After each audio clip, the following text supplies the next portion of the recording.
नमस्कार दोस्तों, OCN network में आपका स्वागत है। मैं हूं ओमकार चौधरी। एक पुरानी कहावत है, छाछ बोले तो बोले, छलनी भी बोले, जिसमें 70 छेद।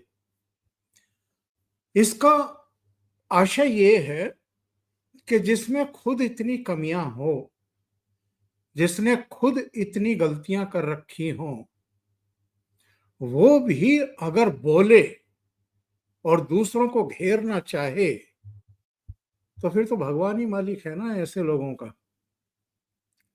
फिर वो पिटाई से, छिताई से बच नहीं सकते। और यही देखा पूरे देश ने मंगलवार को।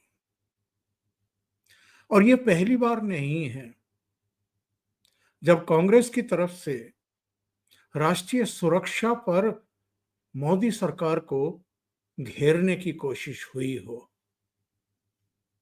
आप याद करिए, जब सर्जिकल स्ट्राइक हुई थी तब भी सवाल खड़े किए थे इन लोगों ने। जब पुलवामा के बाद एयर स्ट्राइक हुई तो उस पर तो कुछ ज्यादा ही नंगई देखने को मिली थी।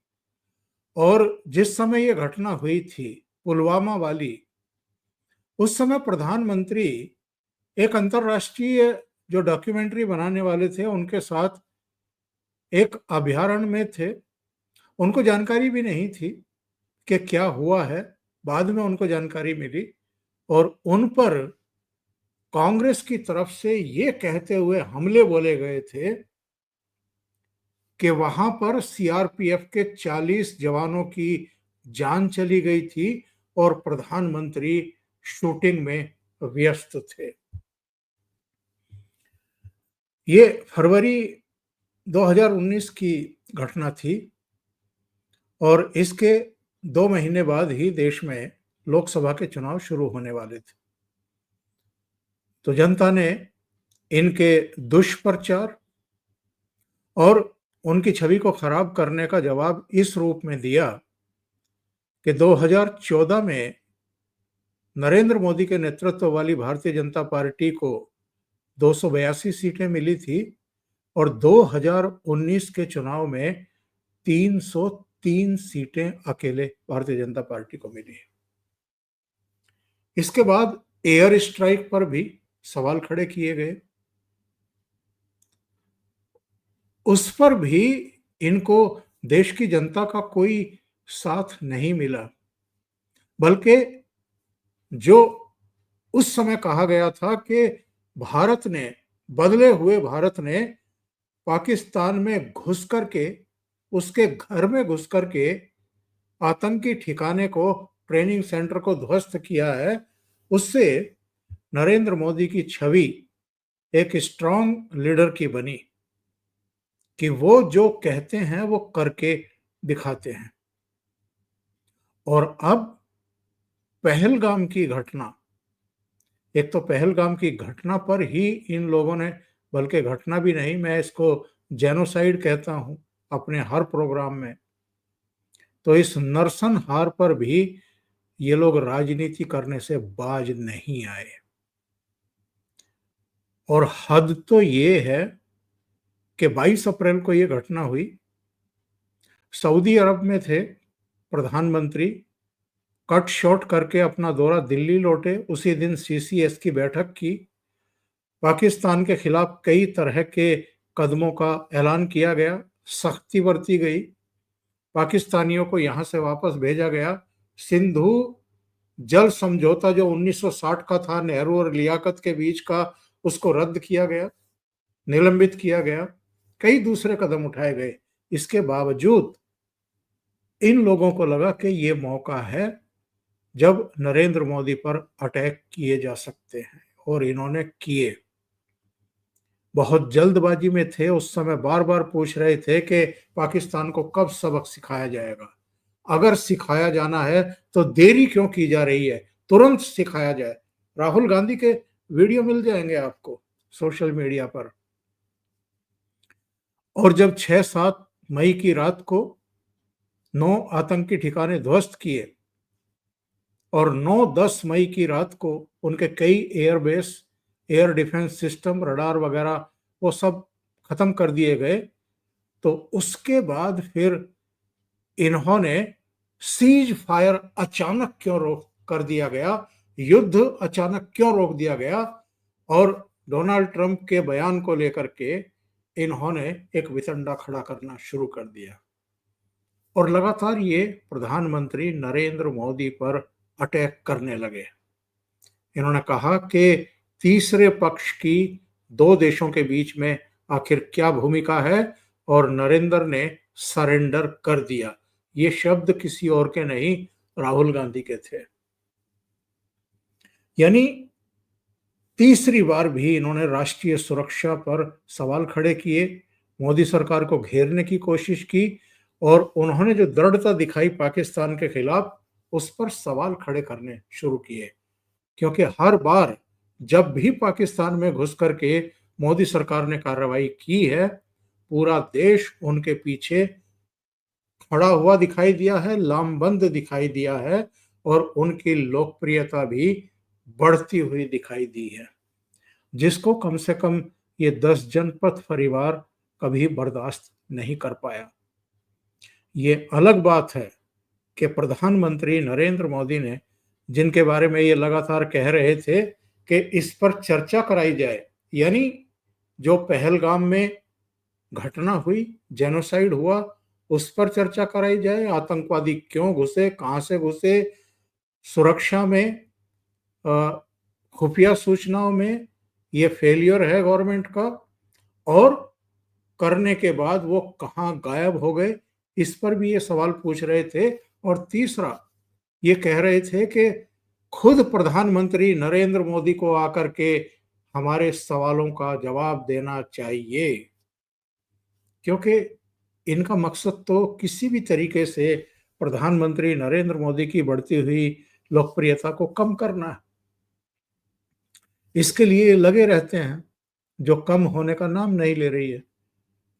तो मंगलवार को चर्चा की शुरुआत तो लोकसभा में सोमवार को हो गई थी, रक्षा मंत्री के बयान से।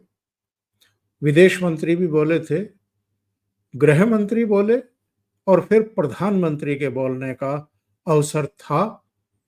और प्रधानमंत्री ने जो ये लगातार कह रहे थे कि डोनाल्ड ट्रंप के कहने से सीज फायर किया, और प्रधानमंत्री नरेंद्र मोदी ने उनके सामने सरेंडर कर दिया, तो इसका भी जवाब दिया उन्होंने, वो भी मैं सुनवाता हूं। लेकिन इनका जो ये तौर तरीका है, सर्जिकल स्ट्राइक हो, एयर स्ट्राइक हो, ऑपरेशन सिंदूर हो, जो भी कदम दृढ़ता के साथ मोदी सरकार ने उठाए हैं, उनका जिस तरीके से उन्होंने मखौल बनाने की कोशिश की, उस पर जो सवाल खड़े करने की कोशिश की, प्रधानमंत्री नरेंद्र मोदी ने सदन में इसका भी अपने भाषण के दौरान खास तौर से उल्लेख किया। रो रहे हैं और उनको रोते देखकर यहां भी कुछ लोग रो रहे हैं।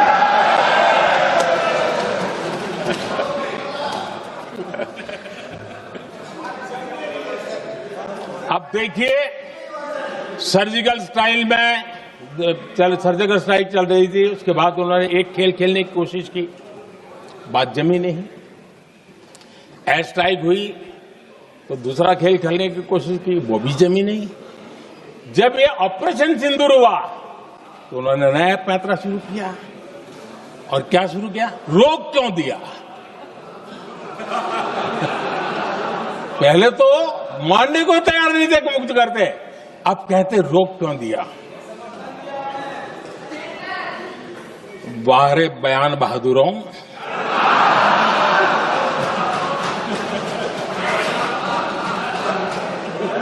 आपको विरोध का कोई न कोई बहाना चाहिए, और इसलिए सिर्फ मैं नहीं, पूरा देश आप पर हंस रहा है।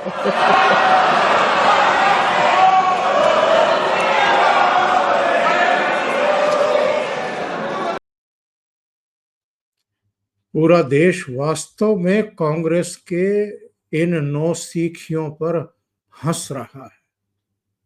और जो ये सवाल खड़े कर रहे थे और जो तमाशा एक तरीके से डोनाल्ड ट्रंप ने भी बना दिया था, बार बार रिपीट कर रहे थे कि हमने मध्यस्थता करा दी, हमने सीज फायर करा दिया, मैंने ट्रेड डील ना करने की धमकी दी, इसलिए भारत जो है प्रेशर में आ गया और पाकिस्तान प्रेशर में आ गया। पहले तो यही अपने आप में हास्य का विषय है कि पाकिस्तान कौन सी ट्रेड डील करेगा आपके साथ आतंकवाद की, क्योंकि उनके पास कौन सा ऐसा प्रोडक्ट है जिसको वो अमेरिका में ले जाकर के बेचना चाहेंगे।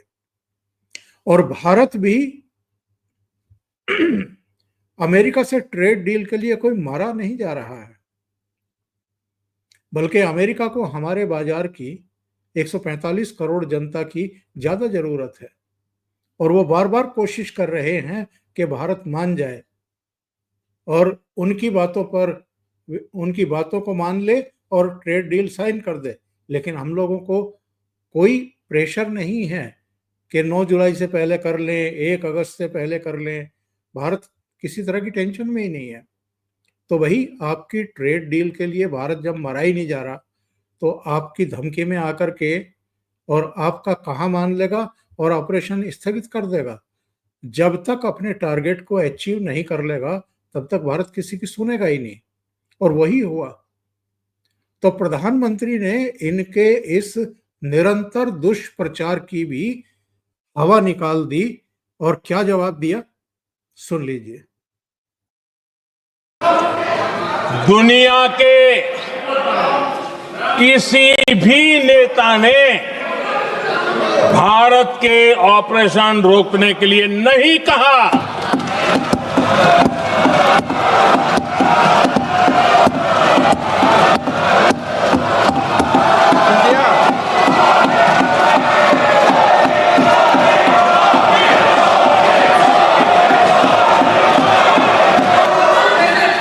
9 तारीख को रात को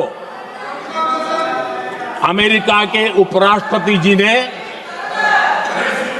मुझसे बात करने का प्रयास किया। वो घंटे भर कोशिश कर रहे थे, लेकिन मेरी सेना के साथ मीटिंग चल रही थी, तो मैंने उनका फोन उठा नहीं पाया। बाद में मैंने उनको कॉल बैक किया। मैंने कहा कि आपका फोन था, 3-4 बार आपका फोन आ गया, क्या है? तो अमेरिका के उपराष्ट्रपति जी ने मुझे फोन पे बताया कि पाकिस्तान बहुत बड़ा हमला करने वाला है, ये उन्होंने मुझे बताया। मेरा जो जवाब था, जिनको समझ नहीं आता है उनको तो नहीं आएगा,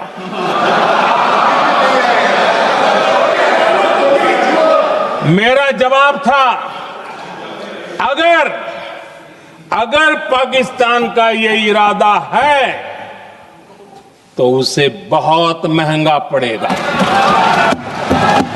ये मैंने अमेरिका के उपराष्ट्रपति को कहा।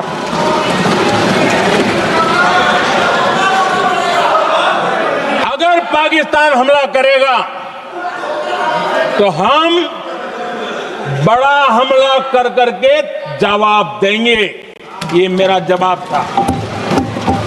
और आगे मेरा एक वाक्य था, मैंने कहा था हम गोली का जवाब गोले से देंगे। ये 9 तारीख रात की बात है,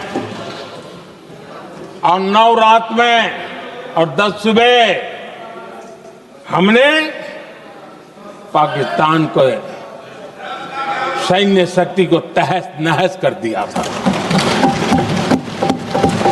और यही हमारा जवाब था, यही हमारा जज्बा था। प्रधानमंत्री नरेंद्र मोदी ने यह साफ कर दिया कि कोई ट्रंप वगैरह का कोई प्रेशर नहीं था। और एक दिन पहले ही हमने और आपने सुना है, जब विदेश मंत्री एस जयशंकर ने स्पष्ट किया था कि 22 अप्रैल को जब ये पहलगाम में जेनोसाइड हुआ, उसके बाद डोनाल्ड ट्रंप की कॉल आई थी प्रधानमंत्री नरेंद्र मोदी के पास शोक व्यक्त करने के लिए, साथ खड़े होने के लिए, या फिर इन दोनों नेताओं की बातचीत हुई 17 जून को, जब प्रधानमंत्री कनाडा की यात्रा पर थे, G7 समिट में भाग लेने के लिए गए थे। इसका मतलब डोनाल्ड ट्रंप लगातार झूठ बोल रहे हैं कि हमारे कहने पर सीज फायर रुका, और ये कांग्रेस पार्टी को लगा कि अवसर है, घेर लो नरेंद्र मोदी को और इनकी छवि को खराब करो, देश की जनता की निगाहों में इनको गिराओ कि ये तो अमेरिका के प्रेशर में आ गए और इन्होंने सीज फायर कर दिया। उसी का जवाब प्रधानमंत्री ने दिया कि दुनिया के किसी भी देश के नेता के प्रेशर में हमारा ये सीज फायर नहीं रुका है। उन्होंने अभिनंदन के पकड़े जाने की घटना का भी उल्लेख किया वैसे अपने भाषण के दौरान। सुन लेते हैं क्या कहा उन्होंने। जब पायलट अभिनंदन पकड़े गए तो पाकिस्तान में तो खुशी का माहौल होना स्वाभाविक था कि उनके हाथ में भारतीय सेना का एक पायलट उनके हाथ लगा था। लेकिन यहां पर भी कुछ लोग थे जो कानों कानों में कह रहे थे, अब मोदी फंसा, अब अभिनंदन वहां है, मोदी ला करके दिखा दे, अब देखते हैं मोदी क्या करता है। और डंके की चोट पर अभिनंदन वापिस आए।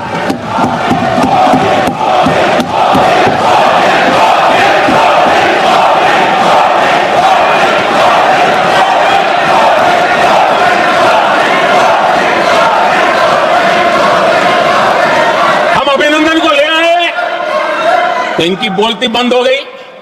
इनको लगा यार ये नसीब वाला आदमी है, हमारा हथियार हाथ से निकल गया।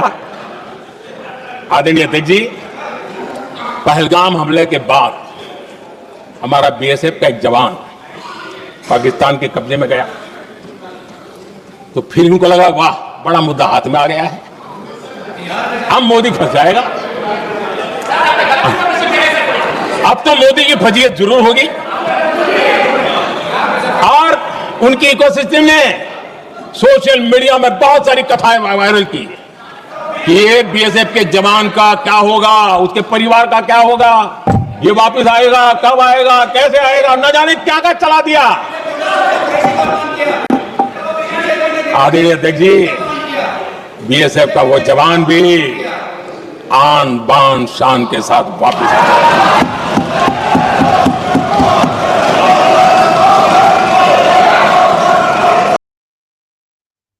बहुत करारे प्रहार प्रधानमंत्री नरेंद्र मोदी ने ये जो कांग्रेस का पूरा इकोसिस्टम है इस पर किए हैं। उन्होंने कांग्रेस के नेता यानी राहुल गांधी, क्योंकि राहुल गांधी के ही हाथों में इस समय कांग्रेस काम कर रही है और सारे फैसले एक तरीके से वो ही ले रहे हैं। पार्लियामेंट में कौन बोलेगा कौन नहीं बोलेगा ये सब फैसले वही कर रहे हैं। और कांग्रेस के 4 नेता उन 7 डेलीगेशन का हिस्सा बने थे जो ऑपरेशन सिंदूर के बाद करीब 32-33 देशों में भेजे गए थे।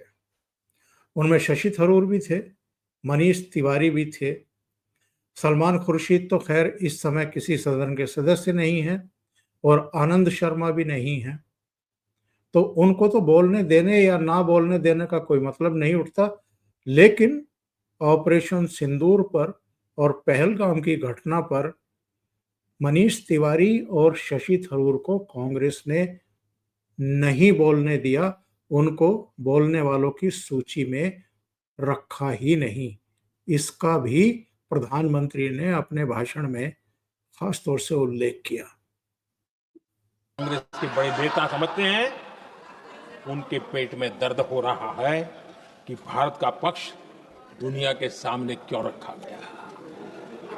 शायद कुछ नेताओं को सदन में बोलने पर भी पाबंदी लगा दी गई है। आदरणीय अध्यक्ष जी, इस मानसिकता से बाहर निकलने की जरूरत है।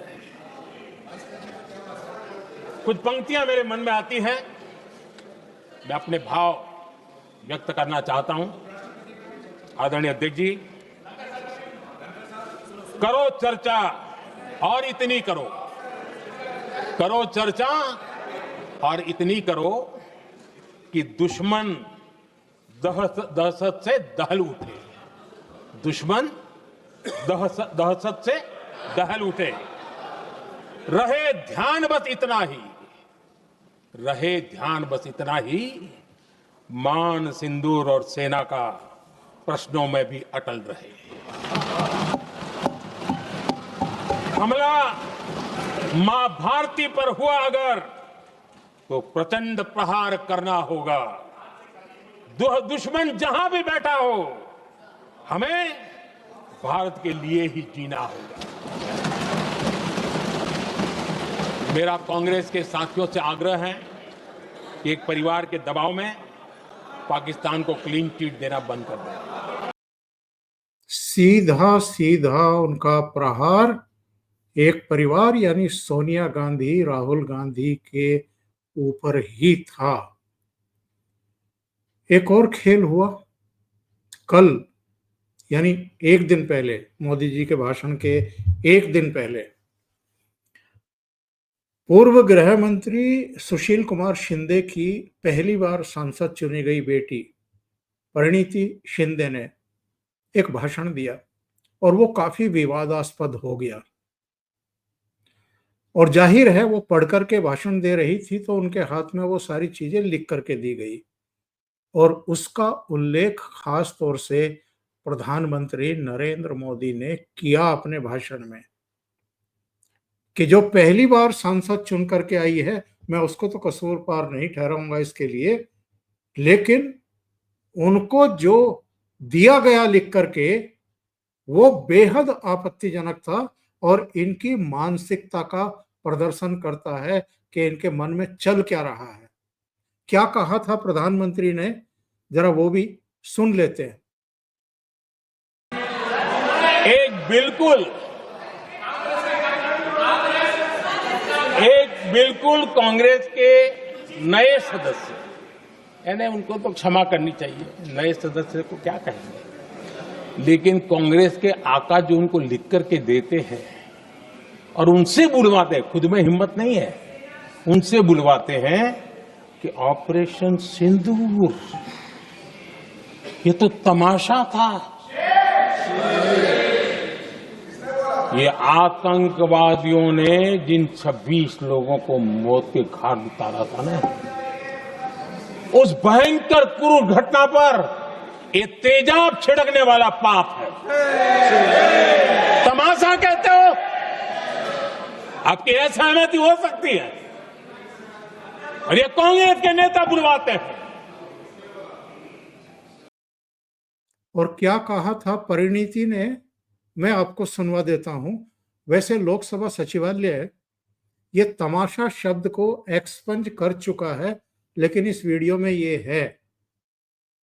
पहलगांव के आतंकी हमलावरों को न पकड़ पाई है और ना ही उनकी कुछ सुराग ढूंढ पाई है। ऑपरेशन सिंदूर नाम सुनने में देशभक्ति का लगता है, लेकिन असल में ये सिर्फ मीडिया पर किया सरकार का एक तमाशा था। कोई नहीं बता रहा है कि इस ऑपरेशन में हासिल क्या हुआ।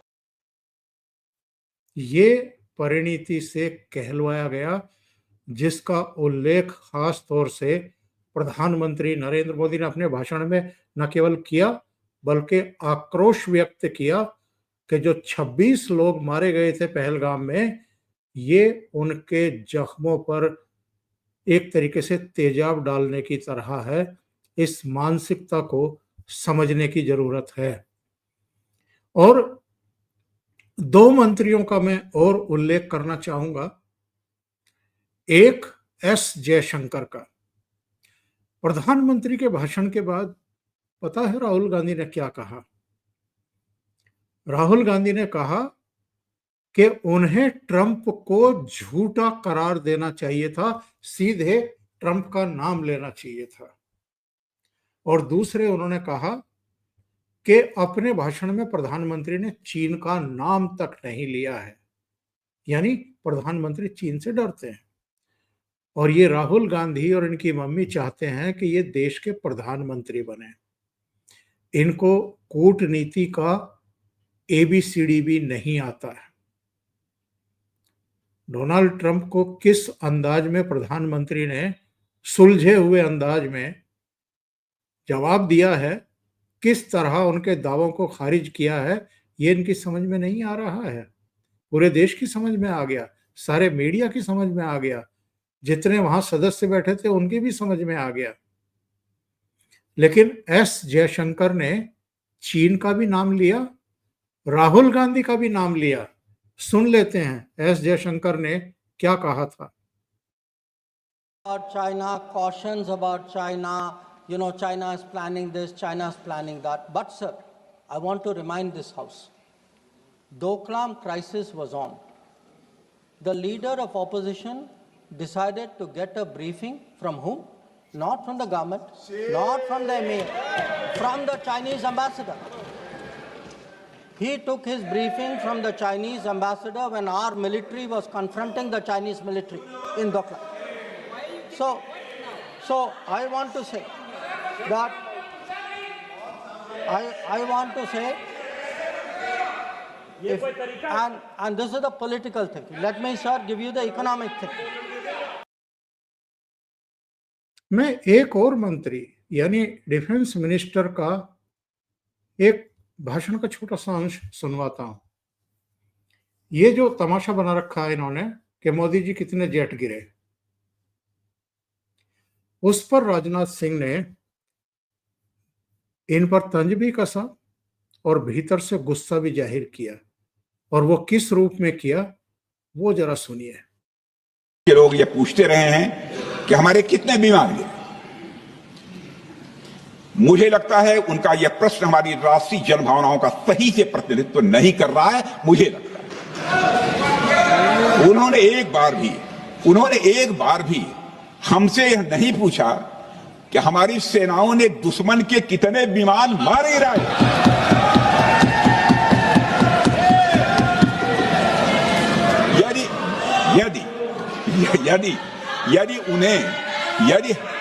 यदि उन्हें प्रश्न पूछना ही है अध्यक्ष महोदय, तो उनका प्रश्न यह होना चाहिए, क्या भारत ने आतंकवादी ठिकानों को तबाह किया? तो उसका उत्तर है हाँ।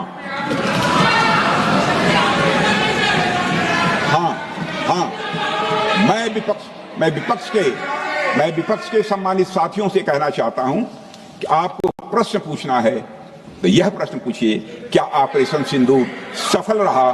तो उसका उत्तर है हाँ।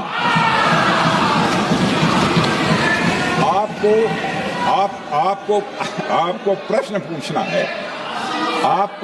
पूछना है तो यह प्रश्न पूछिए कि जिन आतंकियों ने हमारी बहनों, हमारी बेटियों का सिंदूर मिटाया, क्या हमारी सेनाओं ने ऑपरेशन सिंदूर में उन आतंकियों के आकाओं को मिटाया? तो इसका उत्तर है हाँ। और आपको प्रश्न पूछना है तो यह पूछिए कि इस ऑपरेशन में क्या हमारे जाबाज सैनिकों को कोई क्षति हुई है? तो उसका उत्तर है नहीं। अभी के लिए इतना ही। बहुत बहुत धन्यवाद। अगर आपको ये चैनल और इसके कंटेंट पसंद आ रहे हैं तो लाइक करें, कमेंट करें, वीडियो को शेयर भी करें। अभी तक अगर आपने ये चैनल सब्सक्राइब नहीं किया है तो आप सब्सक्राइब कर लें, साथ में लगे बेल आइकॉन को दबा दें ताकि आगे आने वाले वीडियो और उनके नोटिफिकेशन आप तक पहुंचते रहें। बहुत बहुत धन्यवाद। नमस्कार।